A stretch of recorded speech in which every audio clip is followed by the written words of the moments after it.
wa sayyiati a'malina wa asyhadu anna Muhammadan abduhu wa rasuluhu la nabiyya ba'dah. Alhamdulillahirabbil alamin.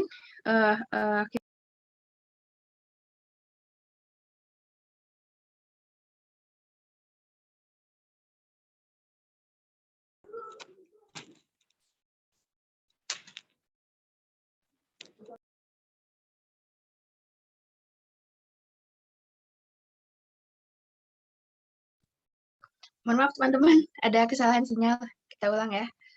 Alhamdulillah, akhirnya kita bisa bertemu kembali di kajian rutin Ngaji Itu Gampang angkatan 3 hari ini. Terima kasih kepada teman-teman semua telah menyempatkan hadir pada malam hari ini. Puji syukur kita panjatkan kehadirat Allah Subhanahu wa Ta'ala yang telah memberikan kita nikmat sehat walafiat sehingga kita bisa berkumpul dalam kajian rutin hari ini.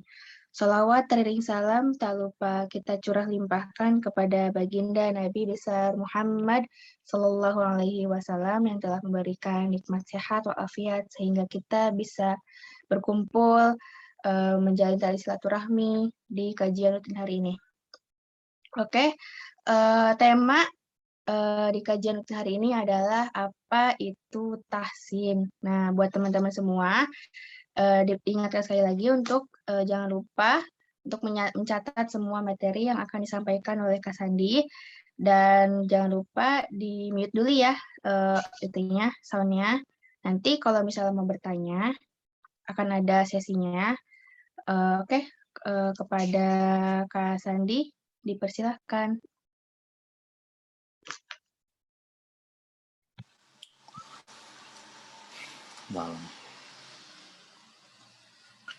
Oke, bismillahirrahmanirrahim. Assalamualaikum warahmatullahi wabarakatuh. Waalaikumsalam warahmatullahi wabarakatuh.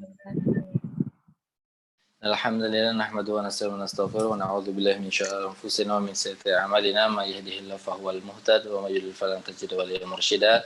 Asyhadu an la ilaha illallah wa la syarika lahu wa asyhadu anna Muhammadan abduhu wa rasuluhu la nabiyya ba'dahu. Qala Allah ta'ala fi kitabil karim a'udzu billahi minasyaitonir rajim. Bismillahirrahmanirrahim. Auzu billahi wa ratil Qur'an tartila. Shadaqallahul azim.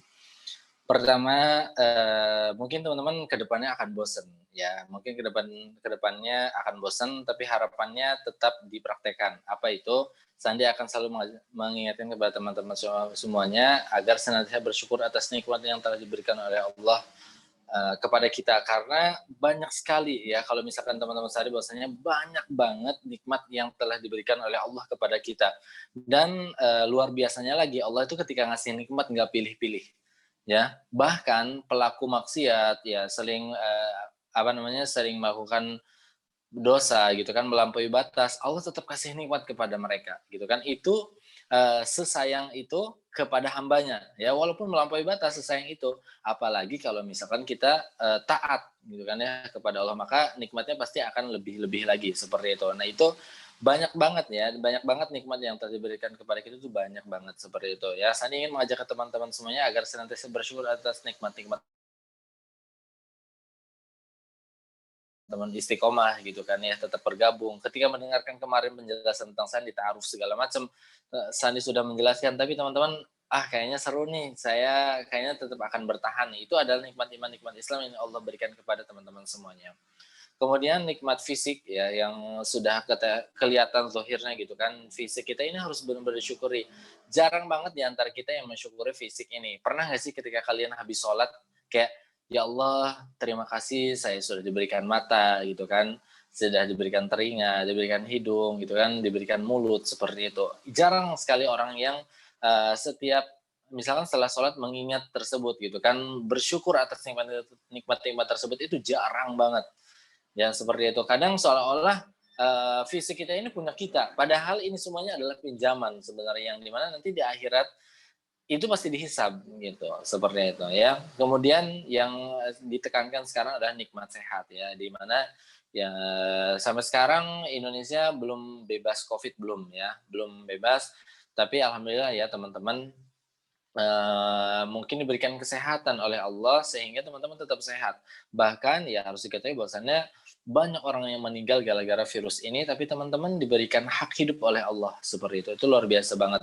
Ya, makanya menurut Sandi sebaik-baiknya mensyukuri nikmat kita adalah berusaha bermanfaat untuk diri kita sendiri gitu. Salah satunya contoh misalkan teman-teman gabung pada malam hari ini adalah bentuk dari teman-teman berusaha bermanfaat untuk diri kita sendiri terlebih dahulu.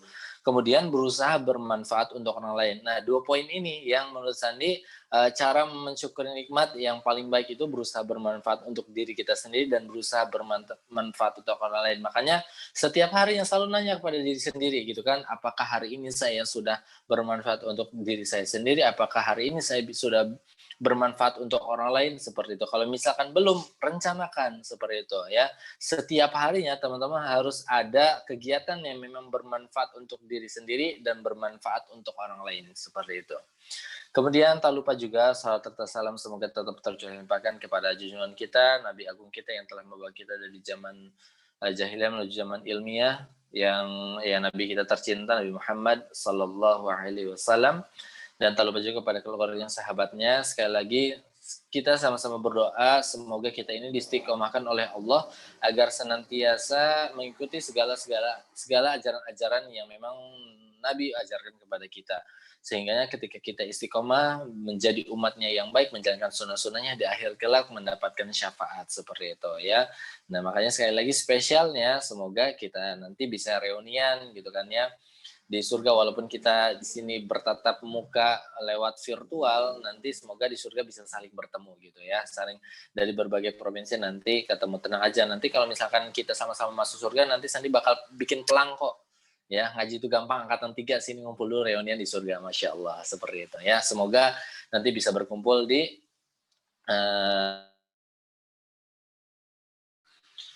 Oke, kemarin saya sudah menjelaskan bahwasannya pembelajaran kita itu akan dari dasar sekali seperti itu ya. Sudah dikasih tahu bahwasannya kita akan belajar dari dasar sekali dan sifatnya satu arah ya. Sandi menjelaskan ya, harapannya teman-teman dicatat supaya nanti tidak lupa begitu. Nah, Sandi khawatirnya ya kalau misalkan teman-teman tidak dicatat gitu kan, Sandi khawatirnya ketika Sandi menyampaikan sesuatu salah di kalian gara-gara kalian lupa. Seperti itu nanti. Karena sering nih alumni gitu kan ya, kakak tingkat kalian, iya ada kakak tingkatnya dong. Ya kakak tingkat kalian ketika ditanya itu salah. Seperti itu jawabannya salah, yang dimana Sandi juga heran kayak, hah kok jawabannya kayak gini sih, perasaan Sandi nggak ngajarin kalian begitu. Nah seperti itu. Karena sebenarnya jadi penting untuk dicatat seperti itu ya. Sandi informasikan kemarin bahwasannya kita akan belajar dari dasar. Makanya kenapa tema sekarang adalah apa itu tahsin seperti itu ya. Kita harus ketahui dulu apa yang akan kita pelajari hari ini seperti itu ya. Apa yang akan kita pelajari kemudian nanti gitu ya. Apa yang mau dipelajari seperti itu ya. Coba dari teman-teman semuanya silahkan nanti on mic yang mau menjawab. Apa yang ada di otak kalian ketika mendengar kata tahsin? Ya. Langsung on mic aja, langsung on mic. Apa yang ada di otak kalian ketika mendengar kata tahsin? Memperbaiki bacaan. Oke, memperbaiki bacaan. Yang lain? Ada lagi jawaban lain? Pelajari bacaan Al-Quran dari mulai makharijul huruf, sifatul huruf, dan tajwid. Oke. Dan tajwid, siap. Ada lagi yang lain? So. Memperbaiki bacaan Al-Quran. Memperbaiki bacaan Al-Quran. Ada lagi yang lain? Memperindah bacaan Al-Quran. Oke, bagus. Kalau kalian udah pada tahu sih, ya udah nggak usah belajar ya. Sekarang ya kita tutup. Ya, canda. Nggak, tadi teman-teman sudah bagus ya jawabannya, memperbaiki gitu kan. Ada yang memperindah, mempelajari Al-Quran gitu kan, tajwid seperti itu. Nah, kalau kalian ketahui ya, kalian harus ketahui bahwasannya tahsin itu adalah pengertian secara bahasanya dari tajwid. Gitu. Jadi asal katanya sebenarnya tajwid. Tajwid itu secara bahasa artinya tahsin. Seperti itu ya. Ingat, jadi jangan bedakan tahsin antara tahsin dengan tajwid. Karena tahsin dengan tajwid itu sama. Ya, teman-teman, tahsin dengan tajwid itu sama. Asalnya itu adalah dari tajwid. Tajwid itu secara bahasa adalah tahsin. Ya, kalau misalkan di bahasa Indonesia kan tahsin itu adalah ya tadi bagus ya, memperbaiki seperti itu ya. Sekali lagi ya, tajwid secara bahasa tahsin artinya memperbaiki. Artinya gitu kan ya, kalau misalkan kita lihat secara bahasa, tahsin itu adalah karena jadi sebenarnya umum ya, kata tahsin ini umum. Contoh misalkan dandan. Dandan itu bahasa Arabnya tahsin dulu aja gitu kan ya, memperbaiki muka. Ya memperbaiki muka kalau misalkan secara apa namanya dipotong-potong aslinya memperbaiki muka seperti itu. Padahal artinya dandan seperti itu ya. Jadi tahsin ini sebenarnya umum. Kalau diaplikasikan di Al-Quran, maka di pembelajaran Al-Quran, maka tahsin itu adalah memperbaiki Al-Quran, gitu kan ya, memperindah memperindah bacaan seperti itu ya. Pokoknya segala bentuk memperbaiki bacaan Al-Quran kita itu dinamakan dengan tahsin seperti itu. Semuanya. Bahkan saya contoh misalkan irama, belajar irama itu tahsin juga, itu tajwid juga disebutnya. Gitu. Nah, banyak salah dari kita yang mendefinisikan tajwid itu apa sih? Pasti jawabannya adalah tajwid itu yang belajar idgham, izhar gitu kan, ikhfa, mad gitu kan, mad tabi'i, mad wajib, mad jaiz. Nah, pasti kalian langsung terpikirnya ke situ kan. Padahal semua hal yang berhubungan dengan memperbaiki bacaan Al-Qur'an itu disebut dengan tajwid, seperti itu. Itu disebut dengan tahsin. Seperti itu ya, belajar irama, belajar berhenti dan memulai, pernapasan Al-Quran, gitu, ketika membaca Al-Quran, itu semuanya dinamakan dengan tajwid, dengan tahsin. Seperti itu ya, sekali lagi jangan bedakan antara tajwid dengan tahsin, karena tajwid dengan tahsin itu sama, seperti itu.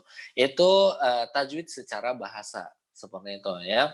Artinya yang akan kita pelajari selanjutnya nanti ke depannya itu adalah gimana memperbaiki bacaan Al-Quran kita. Seperti itu ya, cara memperbaiki Al-Quran kita agar bacaan kita lebih baik lagi, lebih benar lagi, seperti itu ya.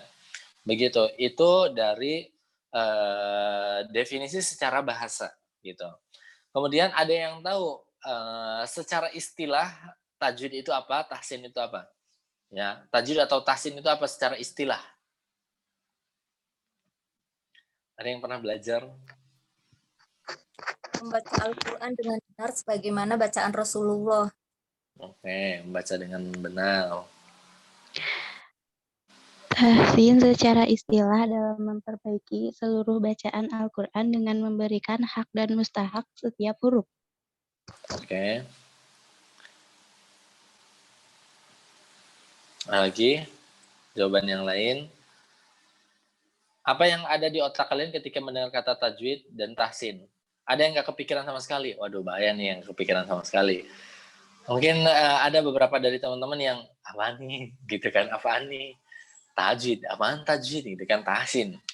Seperti itu, Sandi yakin di antara teman-teman sebenarnya sudah aplikasinya salah gitu kan. Tajwid dispesifikan bahwasannya tajwid ini hanya belajar idhar, idgham gitu-gitu kan, padahal salah. Padahal bukan seperti itu tadi ya. Oke, secara istilah tajwid itu atau tahsin itu i'tal harf hak wa mustahak, memberikan setiap huruf hak dan mustahaknya. Kemudian memberikan makhrajul huruf dan sifatnya, kemudian madnya juga, seperti itu ya. Nih, kalau di buku ini gini ya, huwa i'tal harf haq. Dulu mama lagi. Ya, i'tal harf haq wa mustahaq makhrajan wa sifatan wa maddan, gitu kan ya. Jadi secara istilah gitu kan, secara istilah bahwasannya tajwid itu gitu kan, tahsin adalah memberikan hak dan mustahak.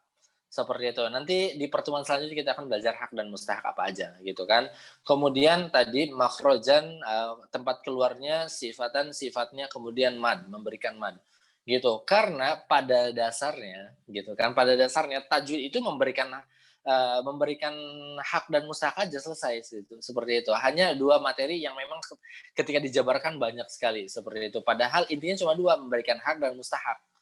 Seperti itu. Intinya cuma 2 tapi memang penjabarannya banyak sekali. Seperti itu ya. Secara istilah cuma gitu, memberikan hak dan mustahak ya. Di pertemuan selanjutnya kita akan sampaikan hak mustahak itu apa, seperti itu. Nah, itu pengertian mengenai tahsin, apa itu tahsin. Oke, sekarang pertanyaan selanjutnya. Yang teman-teman ketahui, apa hukumnya mempelajari tajwid? Apa hukumnya mempelajari tahsin? Izin fardu kifayah, tapi memakai ilmu tajwid ke dalam Al-Quran itu fardu ain. Fardu kifayah. Mempelajari ilmu tajwidnya fardu kifayah. Mempelajari ilmu tajwidnya Fardu kifayah, sedangkan fardu kifayah. memakai ilmu tajwidnya dalam membaca Al-Quran itu fardu ain. Oke, fardu kifayah mempelajari Al-Quran itu gimana maksudnya? Jika sudah ada satu tempat yang sudah bisa, maka yang lainnya gugur. Oke, berarti nggak usah belajar tajwid yang lainnya kalau udah ada 1 orang. Secara teori ya, kan? Secara teori. Tapi kalau bacanya wajib. Berarti artinya kalau misalkan sudah ada yang belajar Al-Quran, sudah mempelajari tajwid, kewajiban kita gugur gitu ya? Enggak. Enggak sih. Karena kifayah. Hafal teorinya. Ketika menghafal teorinya itu fardu kifayah. Tapi ketika bacanya itu jadi fardu ain. Artinya mungkin ketika ada orang yang bisa hafal teorinya, yang lain belum tentu nggak hafal, nggak apa-apa teori. Tapi yang penting bacanya bagus. Oke.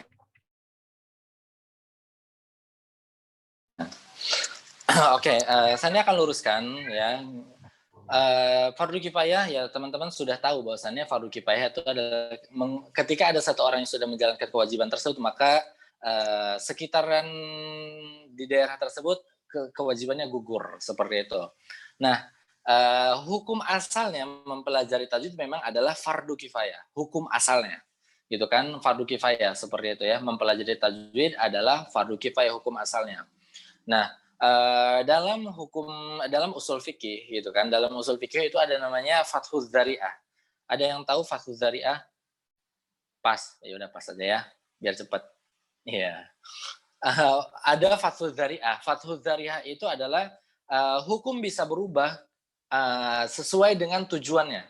Seperti itu. Hukum bisa berubah dengan tujuannya. Contoh, tadi contohkan ya fathuz dzari'ah. Contoh penerapan fathuz dzari'ah. Apa hukumnya pergi ke masjid? Pergi aja pergi, pengen pergi ke masjid. Apa hukumnya pergi ke masjid? Sunnah muakkad. Pergi aja pergi. Boleh. Cuma jalan aja ke masjid. Nah, mantap. Pergi ke masjid itu asal hukumnya boleh. Gitu ya. Pergi cuma pengen pergi nih. Misalkan Sandi pengen ke masjid, nggak ada apa-apa gitu kan, nggak ada alasan apa, pengen ke masjid aja. Hukumnya asalnya boleh. Seperti itu. Nah, ketika ada misalkan di hari Jumat, ketika akan sholat Jumat seperti itu, hukum pergi ke masjid berubah menjadi apa? Wajib. Nah, seperti itu, ya. Begitu. Penerapan pada mempelajari Al-Quran itu seperti itu. Hukum asalnya adalah fardu kifayah. Nah, tadi ya benar.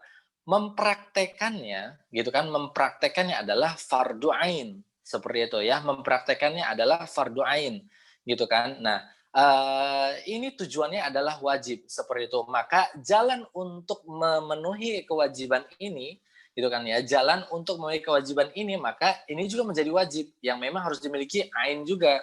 Ya, harus dimiliki oleh masing-masing juga gitu ya. Pertanyaannya gimana caranya tanpa mempelajari tajwid bisa bacaannya sesuai dengan kaidah tajwid. Seperti itu ya. Jadi teman-teman jangan sampai berpikiran bahwasannya gara-gara hukum asalnya ada fardu kifayah, langsung kalian berpikir nggak usah belajar lah, gitu kan ya, nggak usah belajar lagi kan fardu kifayah, kan udah ada yang belajar gitu kan. Nah seperti itu, jangan sampai ada berpikiran seperti itu ya. Tadi karena membacanya, mempraktekkan tahsin ataupun tajwid adalah wajib, maka mempelajarinya harus wajib gitu kan, karena kita nggak tahu nih standar membaca Al-Quran kita udah benar atau belum. Ya, standar kebenarannya dari mana? Standar kebenarannya adalah dari tajwid itu sendiri. Seperti itu ya. Jadi ya, harapannya setelah teman-teman ikut kajian sudah ikut pada malam hari ini, jangan sampai teman-teman ada berpikiran bahwasannya kan udah ada seperti itu. Ya, karena tadi ingat prakteknya fardu ain. Artinya teman-teman, nanti dipelajari di pertemuan selanjutnya ya. Tadi mengajarkan kepada teman-temannya pelan-pelan aja, sedikit-sedikit, yang penting nempel seperti itu ya. Jangan buru-buru, tenang seperti itu ya. Terlebih lagi di sini mungkin banyak ibu-ibu segala macam, kalau kebanyakan nanti pusing gitu kan ya. Nanti teman-teman khawatirnya jadi pusing, jadi bingung seperti itu ya. Nah itu pembelajaran pada malam hari ini kita cukup segitu ya. Kita masih perkenalan dulu ya, membiasakan bahasa-bahasa kita seperti itu ya. Nanti teman-teman barangkali ada yang ditanyakan, nanti bisa ditanyakan seperti itu. Oke. Sandi cukupkan pembelajaran kita pada malam hari ini, semoga ada manfaatnya. Sandi selalu bilang di kajian-kajian Sandi, ngisi seminar, ngisi pelatihan segala macam, harapannya apa yang Sandi sampaikan bisa dipraktekkan dan bisa diamalkan. Ya, Sandi mohon maaf apabila ada tutur kata yang kurang enak ataupun ada penyampaian yang memang salah. Sandi mohon maaf, Sandi serahkan kembali ke moderator. Oke. Terima kasih kepada